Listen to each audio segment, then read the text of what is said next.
திருமணமாகாதவர்களும் இனி குழந்தைகளை தத்தெடுக்கும் வகையில் பெண்கள் நல மேம்பாட்டு அமைச்சகத்தின் புதிய வழிகாட்டுதல் வெளியிடப்பட்டுள்ளது. 2016 மாதிரி குழந்தை வளர்ப்பு வழிகாட்டுதலின்படி திருமணம் முடித்த குழந்தையில்லா தம்பதிகள் மட்டுமே தத்தெடுக்க முடியும். இந்த விதிகளை திருத்தி திருமணமாகாத தனி நபர்களும் தத்தெடுக்கும் வகையில் புதிய வழிகாட்டுதல் வெளியிடப்பட்டுள்ளது. அதன்படி 35 வயதிலிருந்து 60 வயதுக்கு இடைப்பட்டவர்கள் ஆதரவற்ற இல்லங்களில் வளர்ந்து வரும் 6 வயது நிரம்பிய குழந்தைகளை தத்தெடுக்கலாம்.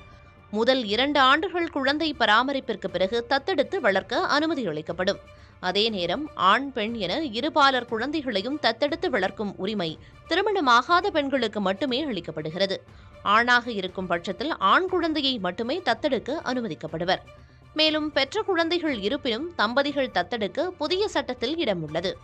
தத்தெடுப்பு விதிகள் தற்போது தளர்த்தப்பட்டிருப்பதால் கூடுதல் எண்ணிக்கையிலான ஆதரவற்ற குழந்தைகளுக்கு அன்பும் அரவணைப்பும் கொண்ட பெற்றோர் கிடைக்க வாய்ப்பு ஏற்படுத்தப்பட்டுள்ளது.